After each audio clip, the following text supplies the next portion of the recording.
1 பேதுரு 4 அதிகாரம் 12-13 பிரியமானவர்களே, உங்களை சோதிக்கும்படி உங்கள் நடுவில் பற்றி எரிகிற அக்கினியை குறித்து ஏதோ புதுமை என்று திகையாமல், கிறிஸ்துவின் மகிமை வெளிப்படும் போது நீங்கள் கலிகூர்ந்து மகிழும்படியாக அவருடைய பாடுகளுக்கு நீங்கள் பங்காளிகள் ஆனதால் சந்தோஷப்படுங்கள். அப்போஸ்தலனாகிய பேதுரு எழுதின புஸ்தகம் 1 பேதுரு 2 பேதுரு. இந்த 1 பேதுருல முக்கியமாக அவர் ரொம்ப அதிகமாய் சொல்லுகிற காரியம் பாடுகள். ஏன்னு சொன்னால், இந்த பாடுகளில் நம்ம எப்படி இருக்கணும், எப்படி செயல்படணும், அதை குறித்து அதிகமாக இந்த புஸ்தகத்தில் அவர் பேசியிருக்கிறாரு. காரணம் என்ன அப்படின்னு சொன்னால், இந்த புஸ்தகம் எழுதப்பட்ட காலங்களில் கிறிஸ்தவர்கள், இயேசுவை ஏற்றுக்கொண்ட மக்கள் மிகவும் கடினமாய் நடத்தப்பட்டார்கள். பாடுகள் உபத்திரவங்கள் ஊடாய் நடத்தப்பட்டாங்க. பெரும் பாடு. ஆண்டவராக இயேசுவின் நாமத்தை அறிந்ததினாலேயே அவர்கள் பாடுபடுத்தப்பட்டார்கள். அப்போது சபையானது மிகுந்த உபத்திரவத்தின் மத்தியில் இருக்கிற காலத்தில் தான் இங்கே பேதுரு இந்த வார்த்தைகளை எல்லாம் எழுதுகிறார். அதற்கு சாட்சியாய்த்தான் இந்த 12-13 சொல்லப்பட்டிருக்கிறது.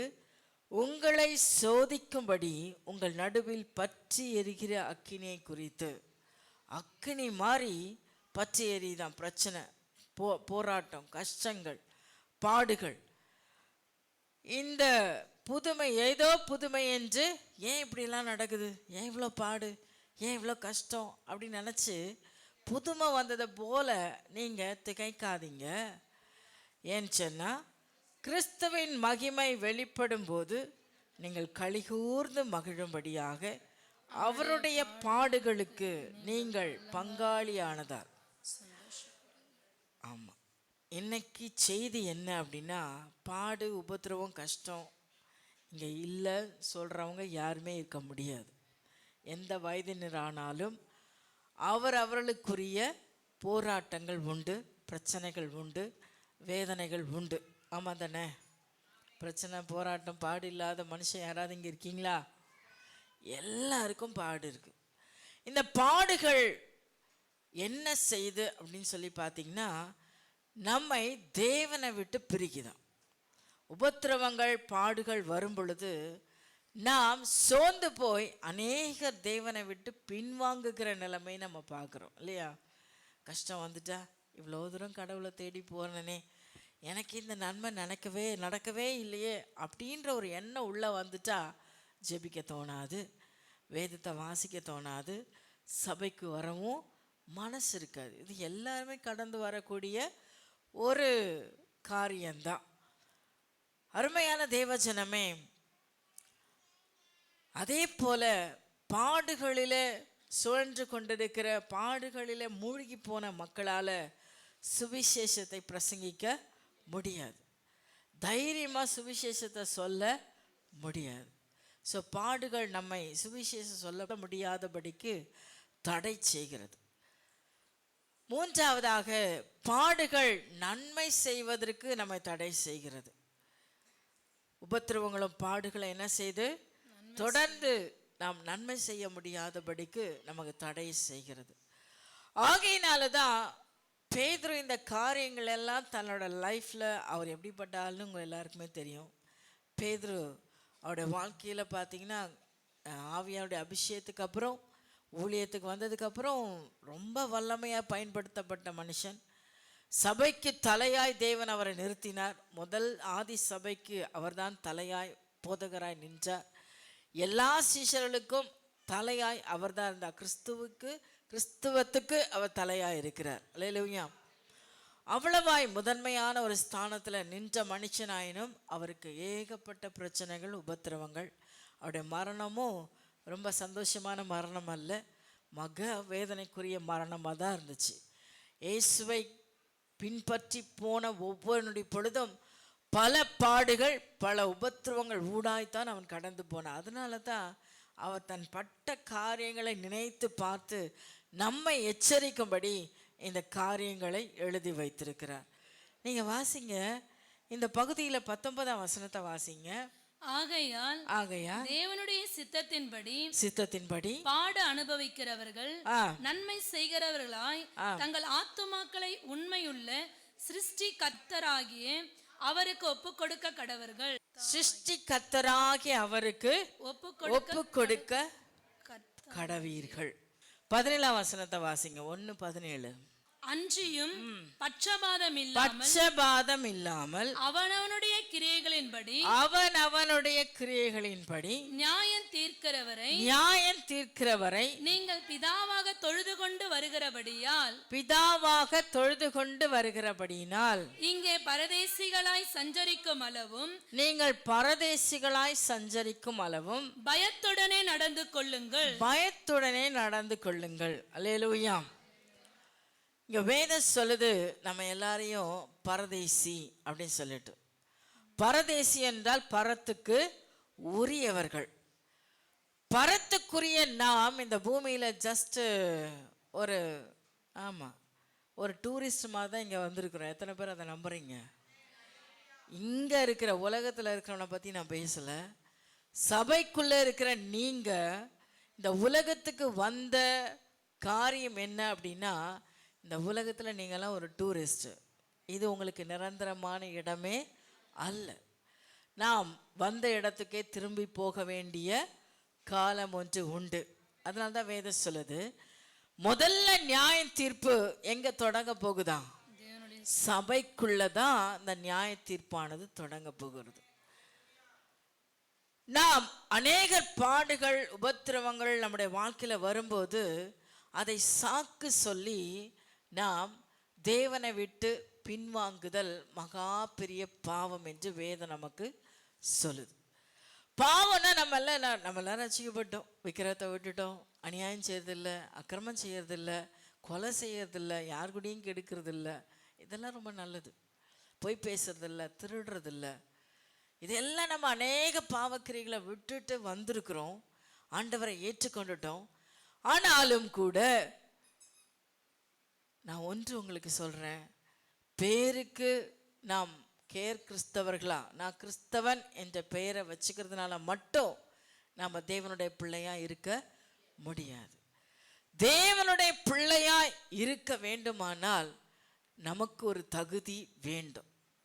என்ன தகுதி வேண்டும் என்பதைத்தான் நாம் இங்க வாசித்தோம். 19ஆம் வசனத்துல, சிருஷ்டிகர்த்தராகிய அவரிடத்துல நாம் நம்மை ஒப்பு கொடுக்க வேண்டும்.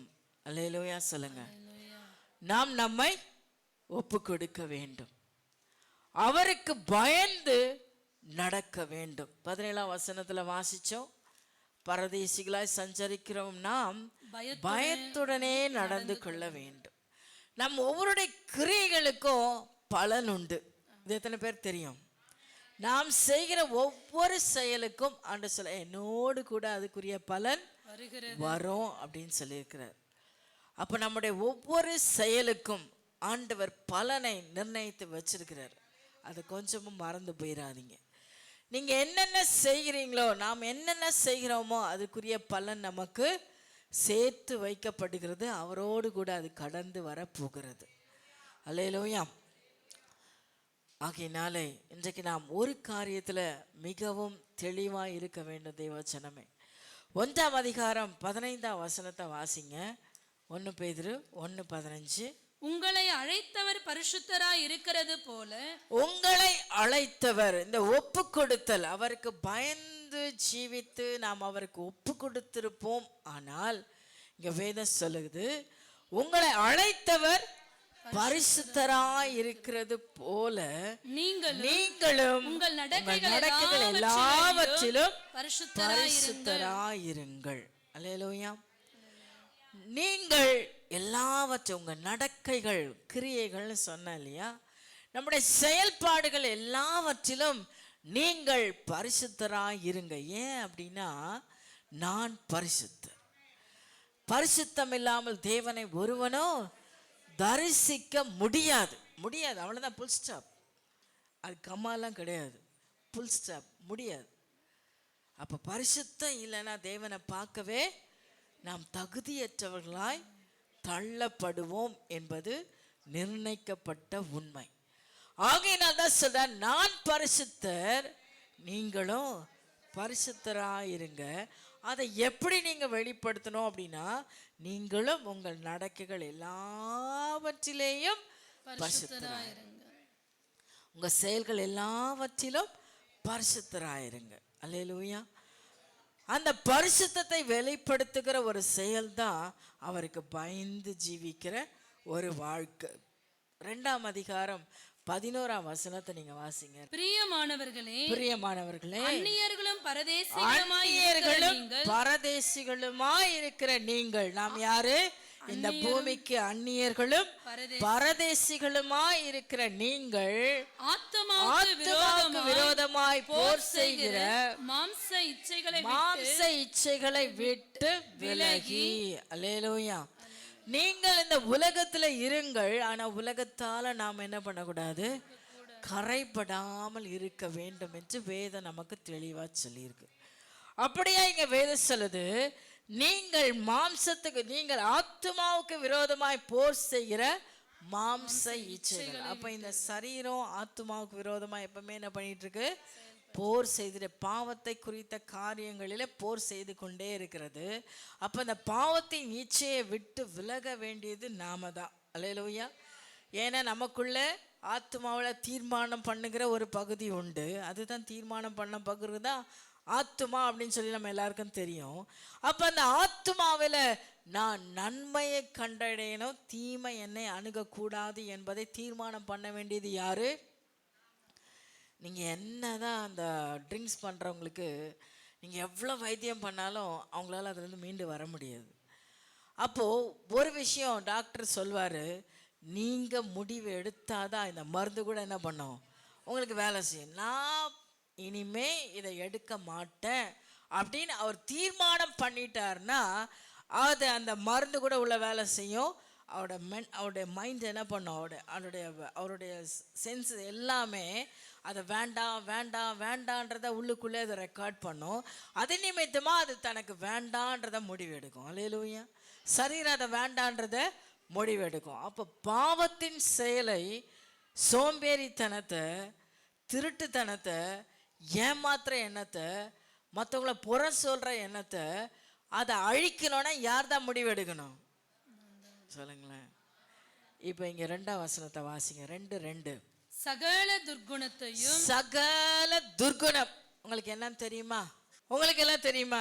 கெட்ட சுபாவனா என்னன்னு தெரியும். அப்போ விளக்க வேணாம்ல, உங்களுக்கே தெரியும் எதெல்லாம் கெட்டது, இதெல்லாம் சரியில்லை, இதெல்லாம் மற்றவங்களுக்கு நம்மளை செய்கிற காரியங்கள் மற்றவங்களுக்கு பிடிக்காது, அப்பா அம்மாவுக்கு இதெல்லாம் பிடிக்காது அப்படின்னு உங்களுக்கே தெரியும் தானே? ஓகே, தெரிஞ்சிச்சுன்னா அப்படியே போயிடலாம், இல்லைன்னா அதை உட்காந்துட்டு நான் பேசிட்டு கிடக்கணும். உங்களுக்கெல்லாம் தெரியுமா ஆண்டவருக்கு எது பிடிக்காது?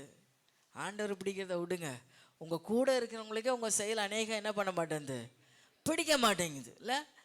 அப்போ அதை விட்டு ஒழிக்கலாமா வேணாமா? உங்கள் கூட 24 மணி நேரம் இருக்கிற ஆட்களுக்கே நம்மளுடைய சில சுபாவங்கள் பிடிக்காத போது அதை என்ன பண்ணணும், மாற்றிக்கணும். அல்லேலூயா. துர்க்குணங்கள் என்னென்ன இருக்குது நமக்குள்ள, பாவ செயல்கள் என்னென்ன இருக்குது. நான் சொல்கிறேன், பாவம்னா நமக்குன்னு ஒரு கற்பனை இருக்கும், அந்த பாவத்துக்கு நான் போகல, அதெல்லாம் விட்டுட்டு தான் நம்ம இங்கே வந்துட்டோம். பாவமே வேணாம் தூக்கி போட்டு வந்தவங்க தான் நம்ம எல்லாருமே. ஆனால் இன்னும் நமக்குள்ளே ஒட்டிக்கிட்டு இருக்க அந்த துர்க்குணங்கள், நல்ல குணம்னு இருக்கு, துர்க்குணம்னு ஒன்று இருக்குது.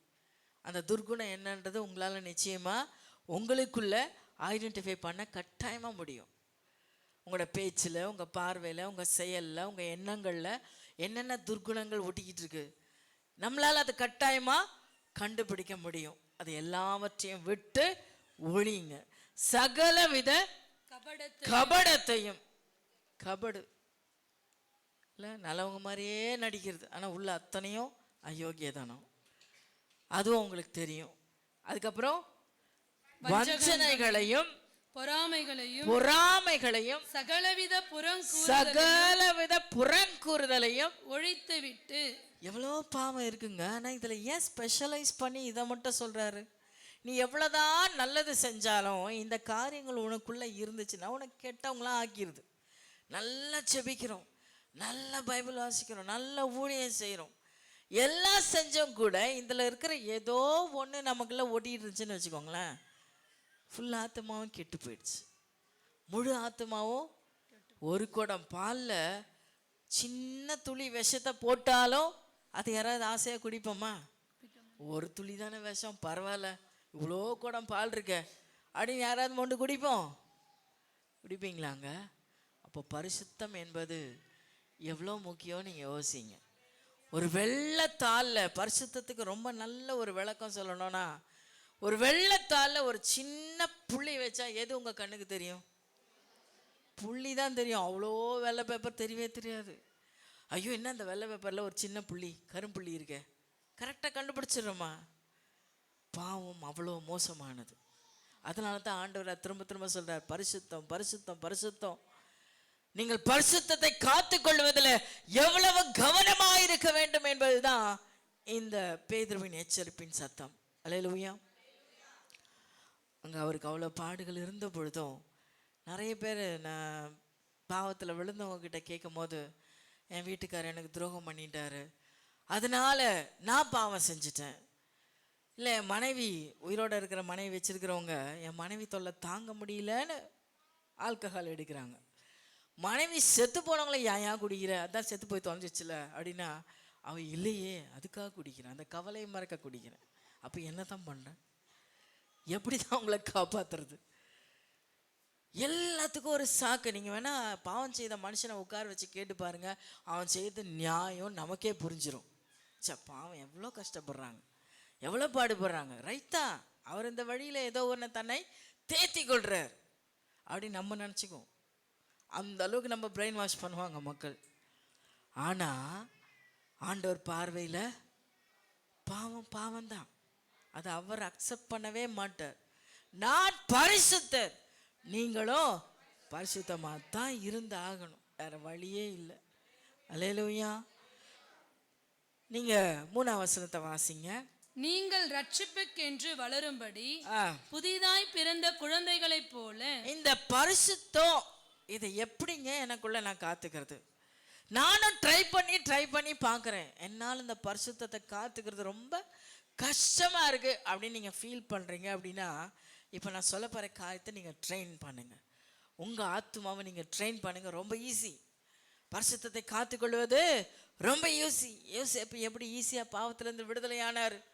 அநேக பரிசுத்தவான்கள் பாவம் செய்யாதபடி தங்களை காத்து கொண்டதற்கு, தானியேல், சாத்ராக், மேஷாக் பாவம் செய்யாதபடி தங்களை காத்து கொண்டதுக்கு அவங்களால எப்படி ஈஸியாக முடிஞ்சது? ரொம்ப சிம்பிளுங்க. நீங்கள் வாசிச்சு பாருங்க. நீங்கள் வளரும்படி புதிதாய் பிறந்த குழந்தைகளைப் போல திருவசனமாகிய கலங்கமில்லாத ஞானப்பாலின் மேல் வாஞ்சையாரு. ரொம்ப சிம்பிளா ஆண்டவர் உங்களுக்கு சொல்லி கொடுக்கிறார். புதிதாய் பிறந்த குழந்தைகளை போல. ஐயாவும் அதை அடிக்கடி சொல்லியிருக்காங்கல்ல, 7 மாதம் குழந்தைய போல இருக்கணும். நீங்க பார்த்தீங்கன்னா பிறந்த நாள் முதல் 7 மாதம் வரல அந்த குழந்தைக்கு என்ன தெரியாது? ஒன்றுமே தெரியாது. அது செய்கிற 3 வேலை தான் செய்யும். என்ன செய்யும் சொல்லுங்க பார்க்கலாம்? ஆளும், பால் குடிக்கும், அடுத்தது என்ன செய்யும்? தூங்கும், அப்புறம் யாரை பார்த்தாலும் சிரிக்கும். இது நல்ல மூஞ்சா கெட்ட மூஞ்சா, இது எப்படிப்பட்ட ஆள் அப்படியெல்லாம் பார்க்காது. யார் தூக்கினாலும் யார் பேசினாலும் சிரிக்கும். அல்லேலூயா. அதுக்கு சாப்பிட தெரியும், தூங்க தெரியும், சிரிக்க தெரியும். அல்லேலூயா சொல்லுங்க. இந்த புதியதாய் பிறந்த குழந்தையை போல நமக்கு இந்த 7 மாதம் வரலும் அந்த குழந்தை பிரச்சனை இல்லாமல் இருக்கும். அந்த 7 மாதம் தாண்டி 8ஆம் மாதம் வந்துச்சுன்னா அது என்ன பண்ணும்? எழும்பி நடக்க ஆரம்பிக்கும். நடக்கும்போது அது போகிற இடம்லாம் என்னென்ன எங்கெங்கே போதோ அங்கெல்லாம் பழகிறோம், கற்றுட்டு வந்துடும். அதுதான் பிரச்சனை. அதுவரையிலும் அது நல்ல பிள்ளை தான். பிறக்கும்போது எல்லா பிள்ளையும் நல்ல பிள்ளை தான். அதுக்கப்புறம் அது கற்றுக்கிற விஷயங்கள் இருக்குது பாருங்க, அதில் தான் அது கெட்டவனா நல்லவனான்றதை நிர்ணயிக்குது. அருமையான தேவஜனமே, பாவ சுபாவங்கள் எவ்வளோ மோசமானது. நம்ம வளர வளர வளர எல்லா கேடான சிந்தையும் கற்றுக்கிறோம். இந்த குழந்தையா இருக்கணும்னு ஆண்டவர் சொல்லி கொடுத்தாரு பாருங்க, அதை விட்டுடுறோம். நாமெல்லாம் நிர்ணயம் பண்ணிட்டோம் 7 மாத குழந்தைக்கு தான் அந்த புத்தி இருக்கணும். நாமெல்லாம் வளர்ந்துட்டோம்ல. இந்த ஆவிக்குரிய வாழ்க்கையில் வளர்கிறவங்களா இருந்தாலும் சரி, இல்லை மாம்சத்தில் வளர்கிறவங்களா இருந்தாலும் சரி, வளர வளர பார்த்திங்கன்னா இந்த 7 மாதத்துக்கு அப்புறம் இந்த 10-12 வயசு வந்துச்சுன்னா அவங்கள என்ன பண்ண முடியாது. எது சொல்லி பாருங்கள், எல்லாம் எனக்கு தெரியும். உங்கள் காலம் வேறு, நீங்கள் வாழ்ந்த வாழ்க்கை வேறு, எதுவுமே மாறலைங்க. நீங்களும் நானும் தான் மாறி இருக்கோம். அல்லேலூயா. நீங்கள் மாற்றோன்னு எதையெல்லாம் நினச்சிட்றீங்களோ அதெல்லாம் நமக்கு ஆபத்தாக மாறிக்கிட்டு இருக்கு. அது நமக்கு புரியாது, சொன்னாலும் எடுத்துக்க மாட்டாங்க. இன்னைக்கு ஆவியா நான் சொல்கிறேன், நீங்கள் 50 வயசு கிழவனாக இருங்க, 60 வயசு பாட்டியாக இருங்க, இல்லை 17 வயசு குமரனாக இருங்க. ஆனால் உன் மனசு எப்படி இருக்கணும்? உன் மனசு எப்படி இருக்கணும்? புதியதாய் பிறந்த குழந்தையை போல இருக்கணும். அந்த குழந்தையா இருந்தா அதுக்குள்ள என்ன செயல்பட முடியாது. அதுக்கு நன்மையை தவிர தீமை என்பதே தெரியாது. சொல்லுங்க, தீமை என்பதே தெரியாது. இப்போ உங்க பக்கத்துல பார்த்து சொல்லுங்க, உங்களுக்கும் என்ன பண்ணக்கூடாது? தீமை என்பதே தெரியக்கூடாது.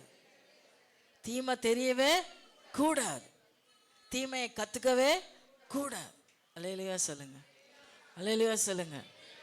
ஐயோ, வளர வளர மெச்சூரிட்டி. இன்னைக்கு மெச்சூரிட்டி எதில் தெரியுமா வளருது? நம்முடைய மெச்சூரிட்டி நம்ம எதில் காட்டிகிட்டு இருக்கோம் தெரியுமா? எதிலங்க காட்டிகிட்டு இருக்கீங்க? அநியாயம் பண்ணுறதுல தான் காட்டிகிட்டு இருக்கோம். இப்போ புரிஞ்சிச்சா அவங்க பிரச்சனை என்னன்ட்டு? ஸோ நீங்கள் எவ்வளோ பெரியவங்களாம் வளர்ந்தாலும் உங்கள் ஆவிக்குரிய வாழ்க்கையில் அது ஒரு பெரிய பிரச்சனை. வேதத்தை ரொம்ப படிச்சிட்டான்னு வச்சுக்கோங்க, ரொம்ப வசனம் படிச்சிட்டான்னு வச்சுக்கோங்க, அவங்களெல்லாம் திருத்தவே முடியாது. வசனம் படிக்காத ஆளையாவது காப்பாற்றிடலாம், ரொம்ப வசனம் படித்த ஆளுங்களெல்லாம் காப்பாற்றுறது ரொம்ப ரொம்ப கஷ்டம். ஏன்னா அவங்க சொல்லுவாங்க, எனக்கு எல்லாம் தெரியும், நானே படிச்சிருக்கேன், நானே வசனம், எனக்கு எல்லாமே தெரியும். 1000 வசனம் வாயில் சொல்லுவாங்க, ஆனால் செயலில் ஒன்றுமே இருக்காது. இந்த நிலையில் நம்ம இருக்கக்கூடாது. நம்ம அனைவரும் நம்முடைய இருதயம் எப்பவுமே எப்படிதான் இருக்கணும்னு ஆண்டவர் எதிர்பார்க்கிறாரு. புதிதாய் பிறந்த குழந்தைய போல. சொல்லுங்க, புதிதாய் பிறந்த குழந்தைய போல எப்பவுமே அதை ஸ்டாண்ட் பண்ணணும். ஒவ்வொரு நாளும் ஸ்டாண்ட் பண்ணணும். உங்க எதிராளி எப்படி, ஐயோ நான் ரொம்ப நல்லவங்க, ஆனால் இந்த சுச்சுவேஷன் என்ன எப்படி மாத்திருச்சு, இந்த ஆள் என்ன எப்படி மாத்திட்டாங்க, இந்த இந்த இந்த மாதிரி கதையெல்லாம் என்ன பண்ணக்கூடாது, விட்டு உங்களை ஏமாத்திக்க கூடாது. நான் சமாதானமாக தான் வீட்டில் இருக்கணும்னு ஆசைப்படுறேன். என் கூட இருக்கிறவங்க ஒருத்தர் கூட அதுக்கு எனக்கு சப்போர்ட் பண்ணலை. யாருமே சப்போர்ட் பண்ண மாட்டாங்க. உண்மையாக பார்த்தீங்கன்னா ஒரு பாஸ்டர் ஊழியக்காரர் செய்தியில் சொன்னார், இங்கே நல்ல சமாதானத்தை பற்றி பேசியிருக்கும் போது அந்த அம்மா நினச்சிட்டு போமா, இனிமேல் யாருக்கிட்டையும் நான் சண்டையே போடக்கூடாது, எல்லாருக்கூடையும் சந்தோஷமாக சமாதானமாக வாழணும்னு தீர்மானம் பண்ணிட்டு வீட்டுக்கு போமா. வாசல்லே மாமியார் உட்காந்துருக்குமா, ஏய் எங்கிட்ட இவ்வளோ நேரம் போயிட்டு வந்தேன், அங்கேயே ஆரம்பிச்சிடும், சர்ச்சுக்கு தான் போயிட்டு வந்தேன், சோறாக்காம இவ்வளோ நேரம் என்ன பண்ணிட்டு வந்தேன் அப்படின்னு அதை பேச பேச பேச இந்த அம்மா கொஞ்ச நேரம் 2-3 வார்த்தைக்கு பொறுமையாக பதில் கொடுக்கும். 4வது வார்த்தைக்கு இது ஆரம்பிச்சிடும். அப்புறம் அடுத்த வாரம் பாஸ்டர் நான் ரொம்ப நல்ல பிள்ளையாக தான் இருக்கணும்னு ஆசை போனேன், எங்கள் வீட்டில் ஒரு பிசாசு உட்காந்துருக்கு பாஸ்டர். அப்போ தான் பாஸ்டர் சொன்னாராம், பிசாசை உனக்காக தான்மா அங்கே ஆண்டவர் உட்கார வச்சிருக்காரு, உனக்காக தான் அந்த ஆள் அங்கே உட்கார வச்சிருக்காரு. உன் பாடையும் உன் கஷ்டத்தையும் நீ எப்படி சகிக்கிற, நீ யாருன்றத உனக்கு புரிய வைக்கிறதுக்கு தான் உன் வீட்டில் ஒரு ஆள் இருக்கு. உண்மைங்க, அது வீட்டுக்கு வீட்டு ஒன்று இருக்கும், கட்டாயமாக இருக்கும். அது யாராக இருக்கும்னு தெரியாது, சின்னதாகவும் இருக்கலாம் பெருசாகவும் இருக்கலாம், ஏதோ ஒன்று இருக்கும், நம்மளுக்கு டார்ச்சர் கொடுத்துக்கினே இருக்கும். ஆனால் அந்த டார்ச்சரை பொறுமையை யார் சகிச்சு நீங்கள் பாவம் செய்யாதபடி உங்களை காத்துக்கோங்க. அல்லேலூயா. அது மேலே பழியை போட்டு நீங்கள் ஆத்மாவை கெடுத்துறாதீங்க. பரிசுத்தம் மிக அவசியம் தேவச்சனமே. 12ஆம் வசனத்தை வாசிங்க. புறஜாதிகள் உங்களை அக்கிரமக்காரர் என்று விரோதமாய் பேசும் விஷயத்தில் அவர்கள் உங்கள் நற்கிரியைகளை கண்டு அவற்றின் நிமித்தம் சந்திப்பின் நாளிலே தேவனை மகிமைப்படுத்தும்படி நீங்கள் அவர்களுக்குள்ளே நல்லடக்கை உள்ளவர்களாய் நடந்து கொள்ளுங்கள் என்று உங்களுக்கு புத்தி சொல்லுகிறேன். அப்ப எது எப்படி இருந்தாலும் நீங்கள் நியாய தீர்ப்பிலே நிற்கும் போது யார் உங்களுக்காக சாட்சி சொல்லணும்? புறஜாதி ஜனங்க வந்து சொல்லணும், ஐயோ இந்த அம்மா எவ்வளோ நல்லவங்க தெரியுமா, இந்த ஐயா எவ்வளோ நல்லவங்க தெரியுமா, இந்த பிள்ளை எவ்வளோ நல்லவன் தெரியுமா, கடவுளுக்காக பரிசுத்தத்தை காத்தவர்கள் என்று சொல்லி அவர்கள் நமக்காய் சாட்சி சொல்லும்படிக்கு நாம் நடந்து கொள்ள வேண்டும் என்று பேதுரு சொல்றார். இது எப்படி நடக்கும்? இங்கே வசனத்தில் நமக்கு பதில் இருக்கு. அதே 2ஆம் அதிகாரம் 3ஆம் வசனத்துல கடைசி பகுதியில் பார்த்தீங்கன்னா, திருவசனமாக ஞான கலங்கமில்லாத ஞானப்பாலின் மேல் கலங்கமில்லாத ஞானப்பால். அந்த 7 மாசம் வேலை அந்த குழந்தை என்ன மட்டும் தான் குடிக்கும்? தாய்ப்பால் மட்டும்தான் கொடுக்கணும். கம்பல்சரி 5 months என்ன பண்ணணும்? வேற எந்த ஃபுட்டும் கொடுக்கூடாது. 5 monthsக்கு மேலே தான் வெளி ஆகாரத்தை கொடுக்கலாம் அப்படின்னு டாக்டர்ஸ் இன்னைக்கு சொல்லிட்டு இருக்காங்க. அப்போ அந்த 7 மாத அளவு அந்த பிள்ளைக்கு முதன்மையான ஆகாரம் என்ன? பால். இன்னைக்கு நாமெல்லாம் அந்த பாலை குடிக்காததுனால தான் இவ்வளோ பிரச்சனையே. கலங்கம் இல்லாத 4, அதாவது அன்னப்பறவையை பற்றி ஒரு காரியம் எனக்கு கேள்விப்பட்டிருக்கேன். அது உண்மையான்னு தெரியாது எனக்கு. தண்ணீரையும் பாலையும் அந்த அன்னப்பறவை என்ன பண்ணுமா? பாலை மட்டும் உறிஞ்சி குடிக்குமா, தண்ணியை வச்சிருமா. அந்த மாதிரி ஒரு சுபாவத்தை நம்ம கற்றுக்கொள்ளணும். அல்லேலூயா. பாலை மட்டும் உறிஞ்சி குடிக்கிற அந்த அனுபவம், எத்தனை கலப்படங்கள் அதில் இருந்தாலும் கூட நாம் கலங்கமில்லாத ஞானப்பாலின் மேல் தாகம் உள்ளவர்களாக இருக்கணும். கலங்கமில்லாத ஞானப்பால் அப்படின்னு இந்த குழந்தைக்கு அது மட்டும்தான் ஆகாரமாக இருக்கணும். நீங்கள் எக்ஸ்ட்ரா ஏதாவது ஃபுட்டு கொடுத்தீங்கன்னா வயிறு கெட்டு போயிடும். அந்த குழந்தையா இருக்கிறவங்க சரியான அந்த சுபாவத்தில் நிற்கிறோன்னா அந்த பால் அவங்களுக்கு அவசியம். அப்போ இங்கே ஆண்டு சொல்ல, நீ அந்த குழந்தை தன்மையை உனக்குள்ள ஸ்ட்ராங்காக நிலைப்படுத்தணும். பிறந்த குழந்தைய போல நீ ஒவ்வொரு நாளும் வாழணும் அப்படின்னா கலங்கம் இல்லாத ஞானப்பால் ஆகிய எதை குடிக்கணும்? எதை குடிக்கணும்? திருவசனம். எப்படி கேலண்டரில் போயிட்டு இன்னைக்குரிய டேட்டில் என்ன வசனம் இருக்குது அதை மட்டும் படிச்சுட்டு போயிடலாம் அப்படியா? அப்போ வசனத்தின் மேலே தாகம் இருந்தால் தாங்க உங்கள் பரிசுத்தம் காக்க முடியும். நீங்கள் என்ன தான் பண்ணுங்க, நீங்கள் என்ன பண்ணாலும் சரிங்க, வசனம் படிக்காத ஒருவரும் உங்கள் பரிசுத்தத்தை காத்துக்கொள்ள. ஏன்னா வசனம் தான் உங்களை காப்பாற்றிட்டு இருக்கும். ஒவ்வொரு நிமிஷமும் காப்பாற்றும். இதை செய்யாத, இதை பண்ணாத, இந்த வசனம் அப்படி சொல்லியிருக்கு, உங்களை எச்சரித்துட்டே இருப்பார் ஆவியான வசனத்தை சொல்லி. வசனமே தெரிலனா அவர் சத்தம் உங்களுக்கு புரியவே புரியாது. அதாவது இப்போ தமிழ் தெரிஞ்சவங்களுக்கு இங்கிலீஷ் தமிழ் மட்டும் தான் தெரியும்னா இங்கிலீஷ்லேயே பேசியிருந்தால் எப்படி இருக்கும்? ஒன்றுமே புரியாது. அதுபோல் ஆவியான சத்தத்தை இதில் படித்து கேட்காதவங்களுக்கு அவர் என்ன பேசினாலும் என்ன பண்ணாது? புரியவே புரியாது. அதுதான் நம்மளோட பிரச்சனை. அப்போ ஒவ்வொரு நாளும் திருவசனமாக இந்த ஞானப்பாலின் மேல் யார் தாகமாக இருக்கீங்களோ அவங்க சுத்திகரிக்கப்பட்டுட்டே இருப்பீங்க. பாவத்திலிருந்து விலகி ஓடிக்கிட்டே இருப்பீங்க.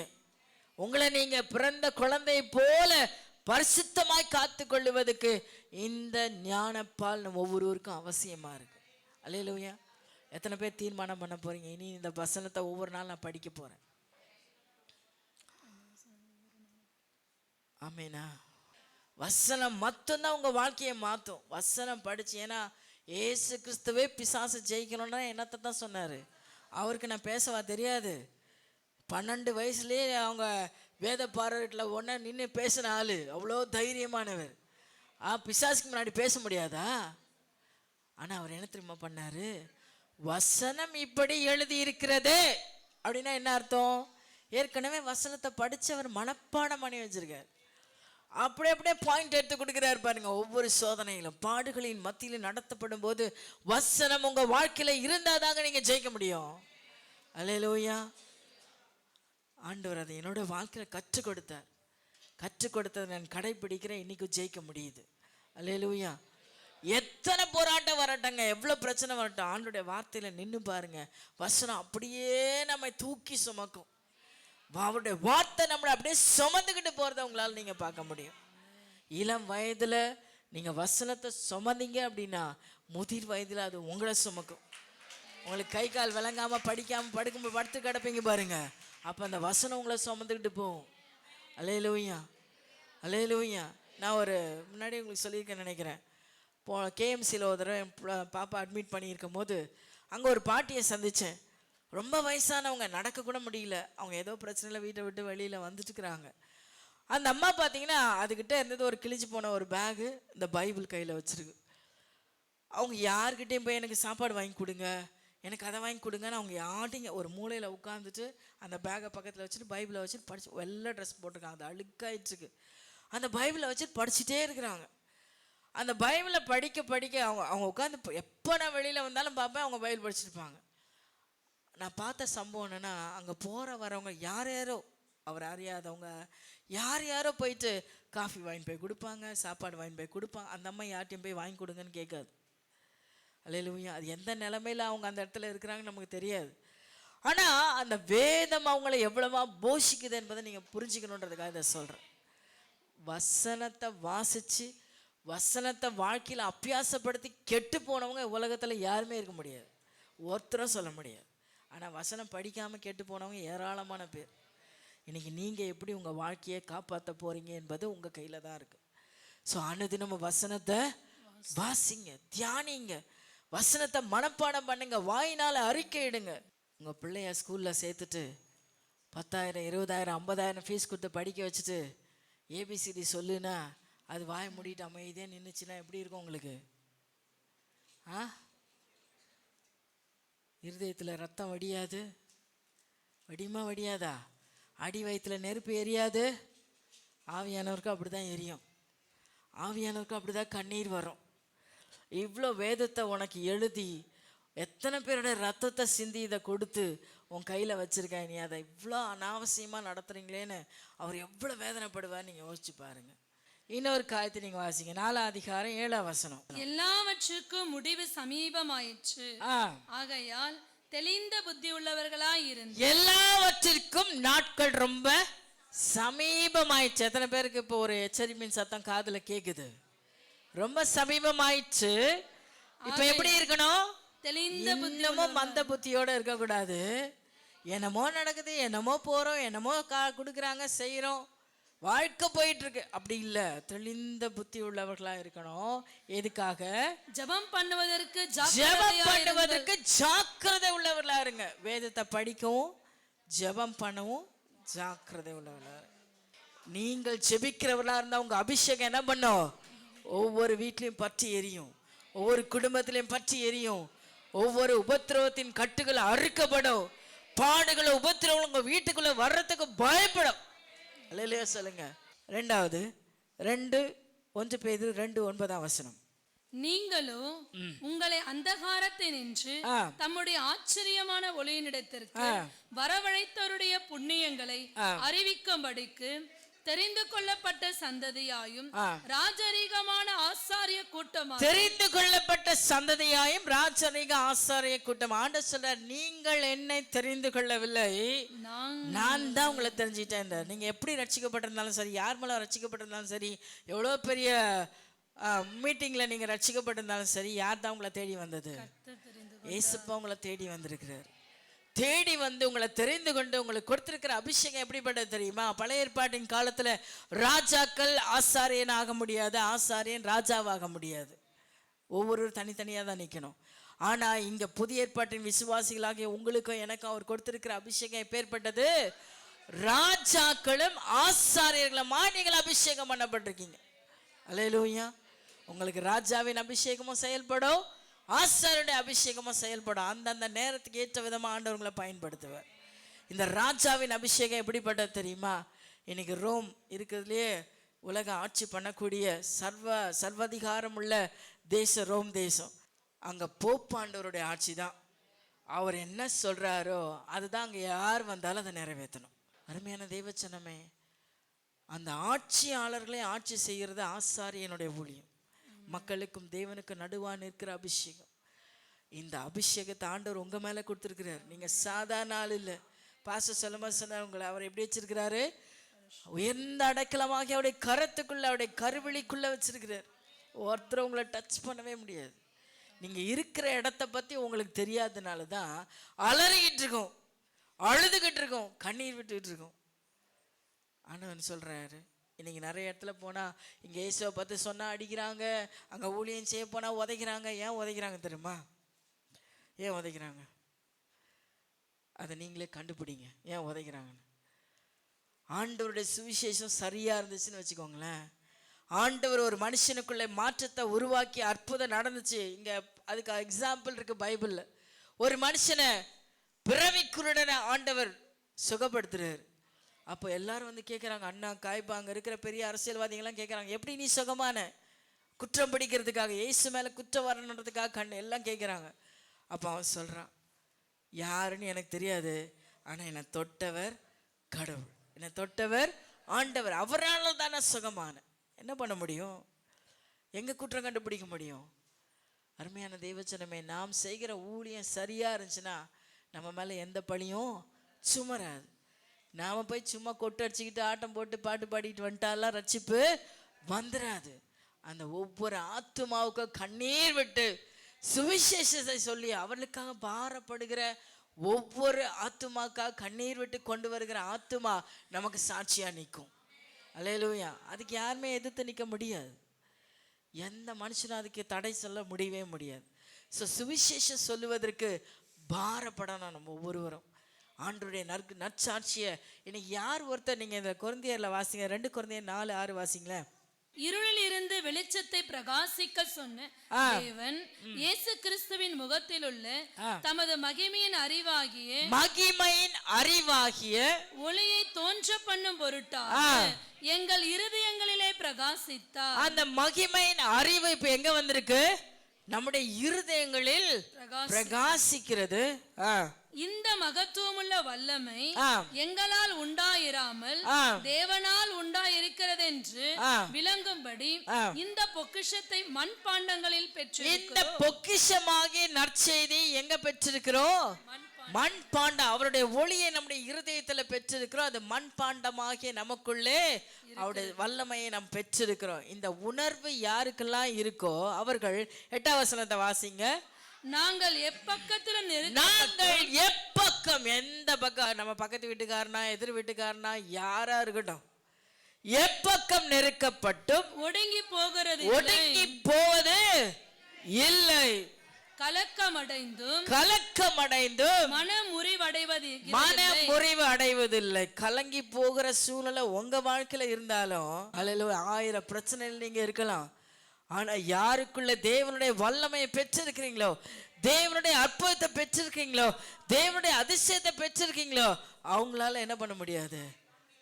வயிற்று வலி வந்துருச்சுன்னா கூட பக்கத்துல வயிற்று வலி பட்டுனுக்கிறவன்ட்ட என்ன பண்ண முடியும்? நான் வயிற்று வலியில இப்படி கஷ்டப்படும் போது நான் இப்படி தான் சுகமான, நீ சுகமாயிடுவேன்னு சொல்ல முடியும். அல்லேலூயா.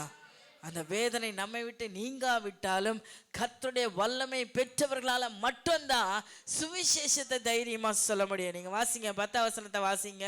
கர்த்தராகிய இயேசு கிறிஸ்துவினுடைய ஜீவன் எங்கள் சரீரத்திலே விளங்கும்படி இயேசுவின் மரணத்தை எப்பொழுதும் எங்கள் சரீரத்தில், எப்பொழுதும், கால நேரம்லாம் கிடையாது, எனி டைம் ப்ரிப்பேர்டா இருக்கணும். யார் கிடைச்சாலும் ஆண்டவர் பத்தி, அதான் பவுலை பத்தி சொல்லும் போது 3 நிமிஷம் ஒரு மனுஷங்கிட்ட பேசினாவே அவன் ரசிக்கப்பட்டுருவான். அவன் எப்படி பேசியிருப்பான்னு யோசிச்சு பாருங்க. 3 நிமிஷத்துல ஒரு மனுஷன் தான் ரசிப்புள்ள நடத்திடுவான். எந்த அளவுக்கு அவர் அற்புதத்தை தன் வாழ்க்கையில பார்த்துருப்பான்னு நினைச்சுங்க. ஏன்னா அவனை அடிக்கடிக்கு சாகடிச்சு கொண்டு போய் குழியில போட்டுருவாங்க, தண்ணியில் அதை கிணத்துல போட்டு அடுத்த நாள் உயிரோட வந்து நிற்பார். அப்படிப்பட்டவர் எப்படி பேசியிருப்பார் நீங்க யோசிச்சு பாருங்க. சாவச்சா என்ன, அடுத்த நாளே ஏசப்பா என்னை உயிரோட கொண்டு வந்துருவார். இந்த உபத்திரவம் அது இருந்தா என்ன, இந்த நிமிஷம் ஆண்டவர் உன்னை தொற்றுவார், உன்னை சுகம் உண்டாயிரும். சொல்ல முடியுமாங்களால? எத்தனை பேர் சொல்றதுக்கு ரெடியா இருக்கீங்க? எங்கெங்க நாங்களே எங்கள் வாழ்க்கையில் எவ்வளோ போராட்டத்தில் இருக்கிறோம் தெரியுமா, எவ்வளோ கண்ணீரில் இருக்கிறோம் தெரியுமா, எவ்வளோ பிரச்சனையில் இருக்கிறோம் தெரியுமான்ற ஆளால் என்ன பண்ண முடியாது, சுவிசேஷம் சொல்கிறது ரொம்ப கஷ்டம். ஆனால் பெற்றுக்கொண்டவங்களால நீங்கள் வாசிங்க 13ஆம் வசனம். விசுவாசித்தேன் ஆகையால் பேசினேன் என்று எழுதியிருக்கிறபடி நாங்களும் அந்த விசுவாசத்தின் ஆவியை உடையவர்களாய் இருந்து. எத்தனை பேர் விசுவாசத்தின் ஆவியை உடையவர்களா இருக்கிறீங்க? எத்தனை பேர் அற்புதத்தின் ஆவியை உடையவர்களா இருக்கிறீங்க? எத்தனை பேர் பலத்தின் ஆவியை உடையவர்களா இருக்கிறீங்க? இருக்கிறவங்களால சோர்வான வார்த்தை வராது. என்ன நடந்தாலும் கர்த்தர் பார்த்துக்குவார், என்ன நடந்தாலும் ஆண்டவர் செஞ்சிருவார், என்ன நடந்தாலும் ஆண்டவர் எல்லாத்தையும் சுகப்படுத்திடுவார். அந்த வார்த்தை உங்களுக்குள்ளே கிரியை செய்து கொண்டே இருக்கும். மற்றவங்களோட வாழ்க்கையிலே அது கிரியை செய்யுங்க. விசுவாசித்து விசுவாசத்தின் ஆவியை பெற்றவர்கள் விசுவாசத்தை அறிக்கையிடுவது ரொம்ப ஈஸி. அல்லேலூயா. இன்னைக்கு ஒவ்வொருவரும் அதை கேளுங்க. எனக்குள்ள அந்த விசுவாசத்தின் ஆவியை கொடுங்க. நடக்காது நடக்காதுன்னு சொல்ற அந்த ஆவி என்னை விட்டு விலகி போகட்டும். என் பலவீனத்தை சொல்லி புலம்புகிற ஆவி விலக போகட்டும். என் பிரச்சனைகளை சொல்லி அங்கலாய்க்கிற ஆவி வெளியே போகட்டும். எனக்குள்ள என்ன இல்லாட்டாலும் எது இருக்கு? கிறிஸ்துவின் வல்லமை இருக்கு. பணக்காசு இல்லைங்க, ஆனா இயேசு என் கூட இருக்கிறார். சொத்து சுகம் இல்லைங்க, இயேசு என்னோடவே இருக்கிறார். பலன் இல்லை என் சரீரத்துல, ஆனா இயேசு என் கூட இருக்கிறார். எத்தனை பேர் சொல்ல முடியும்? எத்தனை பேர் சொல்ல முடியும்? அவருடைய மரணத்தை உங்க சரீரத்திலே நீங்க சுமக்க கற்றுக்கொள்ளுங்க தெய்வ ஜனம். அது உங்களை விடுதலை ஆக்கிரும். அவருடைய மரணத்துல சகலமோ விட்டுவிக்கப்பட்டிருக்கிறது. சாத்தானின் சகல அந்தகாரத்தின் சகல துரைத்தனங்களையும் அதிகாரங்களையும் உரிந்தெடுத்த அந்த மரணத்தின் வல்லமை உங்களுக்குள்ளேயும் எனக்குள்ளேயும் சுமந்துக்கப்படணும். அல்லேலூயா. மூன்றாவதாக 1 பேதுரு 2:19 எடுத்துக்கொள்ளுங்க. ஏனெனில் தேவன் மேல் பற்றுதலாய் இருக்கிற மனசாட்சி நிமித்தம் ஒருவன் அநியாயமாய் பாடுபட்டு உபத்திரவங்களை பொறுமையாய் சகித்தார். உபத்திரவங்களை பொறுமையா சகித்தால். முதல் உபத்திரவங்கள்ல நம்ம எப்படி இருக்கணும்? பாவம் செய்யாதபடிக்கு நம்மை காத்துக்கொள்ளணும். உபத்திரவத்தினாலே உபத்திரவம் நம்ம சுவிசேஷம் சொல்வதற்கு தடையாய் இருக்கக்கூடாது. மூன்றாவது காரியம், உபத்திரவங்களை என்ன பண்ணணுமா? பொறுமையா சகித்து கொள்ளணும். இந்த சகிப்பு தன்மை நமக்கு ரொம்ப ரொம்ப அதிகமா தேவை. எந்த உபத்திரவம் வந்தாலும் அதை உடனே பதறி அழுது கண்ணீர் விட்டு புலம்பி 4 பேருக்கு அதை சொல்லி இதெல்லாம் நிறுத்திக்கணும். பிரச்சனை வந்துச்சா பார்த்துக்கலாம். ஆண்டவர் என் கூட இருக்கிறார், அவர் செய்வார், அவர் என்னை இதுலேருந்து விடுதலை ஆக்குவார். அதாவது மனுஷனுக்கு நேரிடுகிற சோதனையே இல்லாமல் வேற சோதனை உங்களுக்கு வராதான். அல்லேலூயா சொல்லுங்க. அப்போது நமக்கு இதுக்கு முன்னாடி கடந்து போனவங்களோட சோதனைகள் தான் நமக்கும் வந்துட்டு இருக்கு. எனிதிங் மனுஷன் சகிக்கக்கூடிய அளவில் தான் தேவன் சோதனைகளை கொடுக்கிறான்னு சொல்லக்கூடாது, அனுமதிக்கிறார். அந்த திராணிக்கு மேல அவர் என்ன பண்ண மாட்டாரு? உங்க பிரச்சனை மாதிரி என் பிரச்சனை இல்லை, என் பிரச்சனை மாதிரி உங்க பிரச்சனை இல்லை. உங்க ஒருத்தருக்கு யாருக்கும் ஒரே மாதிரி பிரச்சனை கிடையாது. நீங்கள் சந்திக்கிற பிரச்சனைகளும் ஒன்று போனால் ஒன்று வந்துட்டே இருக்குன்னு சொல்றீங்க பாருங்க, அது ஒன்று மாதிரியே இருக்காது. டிஃப்ரெண்ட்டாக தான் இருக்கும். ஆனால் எல்லாவற்றையும் சோதனைகளுக்கு தப்பிக்கொள்ள வழியை காட்டுற தேவன் நம்ம கூட இருக்கிறார். எப்பேற்பட்ட பிரச்சனையானாலும் அதுலேருந்து தப்பித்து கொள்ள வழியை காட்டவும் அவரால் முடியும். எத்தனை பேர் விசுவாசிக்கிறீங்க? உண்மையாக விசுவாசிக்கிறீங்களா? சும்மா காதில் கேட்டு ஆமாம் ஆமான்னு சொல்லிடாதீங்க. இருதயத்தில் வைங்க. என்ன ஆனாலும் சரி, எவ்வளோ பெரிய பிரச்சனையானாலும் சரி, அவர் எல்லாத்தையும் என்ன பண்ணிடுவார்? தீர்த்துருவார். 20ஆம் வசனத்தை வாசிங்க. நீங்கள் குற்றம் செய்து அடிக்கப்படும் போது பொறுமையோடு சகித்தால் அதனால் என்ன கீர்த்தி உண்டு? நீங்கள் நன்மை செய்து பாடுபடும் போது பொறுமையோடு சகித்தால் அதுவே தேவனுக்கு முன்பாக பிரீதியா இருக்கும். ஆண்டவருக்கு ரொம்ப சந்தோஷமா இருக்குமா? என்ன விஷயம்? நன்மை செய்து பாடணும். நீங்க நன்மை செய்து நீங்க பாட அனுபவிக்கும் போது அவருக்கு ரொம்ப சந்தோஷமா இருக்கும். எப்படி இருக்கும் பாத்தீங்களா? நாமெல்லாம் என்ன எதிர்பார்ப்போம்? நன்மை செஞ்சா அந்த இடத்துல இருந்து நமக்கு நன்மை வரணும், ஒரு பாராட்டு வரணும், ஒரு உற்சாகம் வரணும், ஒரு சந்தோஷம் வரணும். இதுதான் நம்முடைய எதிர்பார்ப்பு. அதுக்காக தான் நன்மை செய்யறோம். ஆனா இன்னைக்கு ஒரு தீர்மானத்தோட போங்க, இனி எந்த மனுஷனுக்கு நன்மை செஞ்சாலும் என்னத்தான் வரும்? இது வேத வசனம். தீமைத்தான் வரும். இந்த தீர்மானத்தோடயே நீங்க நன்மை செய்யணும். அதுக்காக நன்மை செய்யறது என்ன பண்ணக்கூடாது? நிறுத்தக்கூடாது. இந்த மனுஷனுக்கு நன்மை செய்யற, இவனால கட்டாயமா எனக்கு பிரச்சனை பின்னாடி இருக்கு அப்படின்னு தெரிஞ்சுக்கிட்டே போய் என்ன பண்ணோம்? உலக மனுஷன் சொல்ல, பைத்தியக்காரனடா நீ, அவன் இப்படிப்பட்டவன் தெரியுதுல்ல, எதுக்கு நீ அவனுக்கு நன்மை செய்யற அப்படின்னு உலக சொல்லும். ஆனா நாம வேதத்தின்படி எப்படிதான்? பைத்தியம்தான், முட்டாள்தான், அறிவில்லாதவன் தான். அல்லேலூயா. உலகத்தின் பார்வையில் நம்ம பைத்தியமாவே இருந்துட்டு போலாம். ஆண்டவர் உலகத்தின் ஞானவான்களை வெட்கப்படுத்தும்படி பைத்தியங்களாகிய நம்மை அவர் தெரிந்து கொண்டிருக்கிற பார்வையில் நம்ம பைத்தியமாவே இருக்கலாம். ஏன்னா என்ன கேட்டாலும் நீ எதுவுமே பேச மாட்டியா, என்ன சொன்னாலும் அவங்களுக்கு இப்படியே நன்மை செஞ்சுக்கிட்டே இருக்கிற. ஆமாம், நன்மை செய்யறதுக்காகவே தேவன் எனக்கு என் வாழ்க்கையில் ஒரு பெரிய மாற்றத்தை கொடுத்தது ஒரு சின்ன கதை ஐயா எப்பவுமே சொல்லுவாங்க, யார் எப்படி இருந்தாலும் அந்த குருவானவர் சொன்னார் பாருங்க ஒரு வார்த்தை, தேளு அதோட குணமே என்ன, கொட்டிகிட்டே இருக்கும். ஏன் குணம் என்ன, அதை காப்பாற்றி அதுக்கு நல்ல சுகமாக வைக்கணும். என் குணத்தை அதோட குணத்துக்காக நான் என்ன பண்ண மாட்டேன், மாற்றி. எத்தனை பேர் இன்னைக்கு முடிவு எடுக்கிறீங்க, என் நல்ல குணத்தை மற்றவங்களுக்காக நான் என்ன பண்ண மாட்டேன், மாற்றிக்க மாட்டேன். நான் எப்படியோ நானாக தான் இருப்பேன். எனக்குள்ளே இருக்க நல்ல சுபாவம், அதே கெட்ட சுபாவமாக இருந்தால் உடனே என்ன பண்ணுங்க, மாற்றிடுங்க. கெட்டதை விட்டுருங்க, நல்லதை பிடிச்சிக்கோங்க. நல்ல சுபாவத்தை யாருக்காகவும், ஐயோ நான் நல்லது தாங்க செய்யணும்னு போனேன், அவன் இப்போ பண்ணுற காரியத்தினால எனக்கு அதை செய்ய மனசே இல்லை, இல்லை இல்லை, அவங்களுக்காக உன் மனசை மாற்றக்கூடாது. நன்மை செய்துட்டே இருக்கணும். தீமை வரும் தெரிஞ்சாலும் நன்மை செய்துட்டே. இது யாருக்கு ரொம்ப சந்தோஷத்தை கொடுக்குதா, கர்த்தருக்கு ரொம்ப பிரியம். நீ நன்மை செய்து தீமை அனுபவிக்கும் போது கர்த்தர் அதுல பிரியப்படுகிறார். 21ஆம் வசனத்தை வாசிங்க. இதற்காக நீங்கள் அழைக்கப்பட்டதே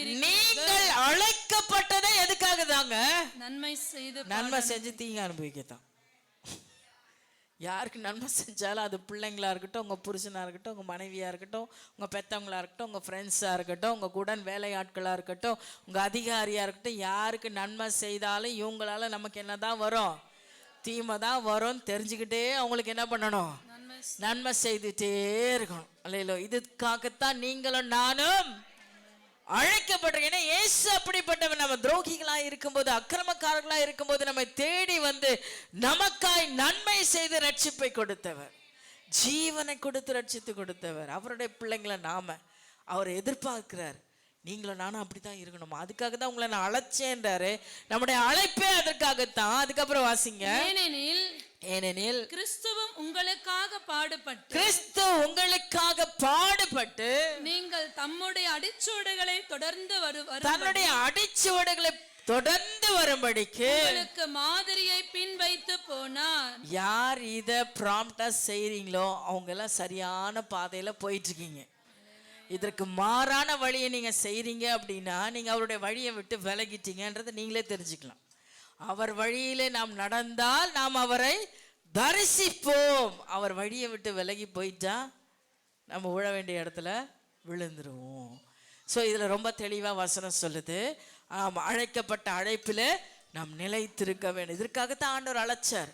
ஸோ அவர் போன வழியில் நீங்களும் நானும் பின்பற்றி போகணும். அவருக்கு நாம் மாதிரிகளாக இருக்கணும். அவர் மாதிரியே நாம் இருக்கணும். அவரை போலவே இருக்கணும். எத்தனை பேருக்கு சந்தோஷமா இருக்கு உங்கள் பிள்ளை உங்களை மாதிரியே இருக்குன்னு சொல்கிறதுல? எத்தனை பேருக்கு சந்தோஷம்? துக்கமாக இருக்கா? சந்தோஷம் இல்லை? உங்களை மாதிரியே இருக்குங்க உங்கள் பிள்ளை, உங்களை மாதிரியே இருக்குங்க உங்கள் பிள்ளைன்னு சொல்லும் போது எவ்வளோ சந்தோஷப்படுறீங்க. அந்த சந்தோஷம் ஏசப்பாவுக்கும் இருக்கு. நீங்கள் அவரை போலவே இருக்கீங்கன்னு உலகத்தான் சொல்லும் பொழுது, இயேசுவை போலவே இருக்கப்பா, நீ என்ன உபத்திரம் பண்ணாலும் நீ திரும்ப திரும்ப போய் அன்பு காட்டுற, என்ன பிரச்சனை கொடுத்தாலும் அவங்கள நீ இப்படி தாங்குற அப்படின்னு சொல்லும்போது, புறஜாதி ஜனங்க அப்படி சொல்லும்போது ஆண்டவர் எப்படி மகிழ்ச்சி அடைகிறாரா, என்னை போலவே என் பிள்ளை இருக்காப்பா, என்னை போலவே என் மக இருக்காப்பா, என்னை போலவே என் மக இருக்காப்பான்னு அவர் சந்தோஷப்படுறாராம். எழுப்பி நின்று கண்களை மூடி ஒரு வீச கர்த்தருடைய பாதத்தில் ஒப்பு கொடுங்க. பாடுகளோ நம்முடைய வாழ்க்கையில் உபத்திரவங்களோ மனுஷனாலும் சரி, எப்படி வந்தாலும் சரி, அது ஒரு நாளும் தேவனை விட்டு நம்மளை பிரிக்கக்கூடாது. கர்த்தருடைய அன்பை விட்டு நம்ம பிரிக்கக்கூடாது. வேதத்தை தியானிப்பதிலும் வசனத்தில் நிற்பதற்கும் நம்மை விட்டு விலகாதபடி காத்துக்கொள்ள நம்மை தாழ்த்தணும். ரெண்டாவது, சுவிசேஷம் சொல்வதற்கு நம்முடைய பாடு உபத்திரம் ஒரு நாளும் தடை பண்ணக்கூடாது. ஒரு நாள் அது தடையா நிற்கக்கூடாது. உற்சாகமா ஆசையா அவருடைய அன்பை பகிர்ந்து கொள்வதில், நாம் பெற்ற விசுவாசத்தை பெற்ற அபிஷேகத்தை பகிர்ந்து கொள்வதில் சந்தோஷமா நம்ம செயல்படணும்.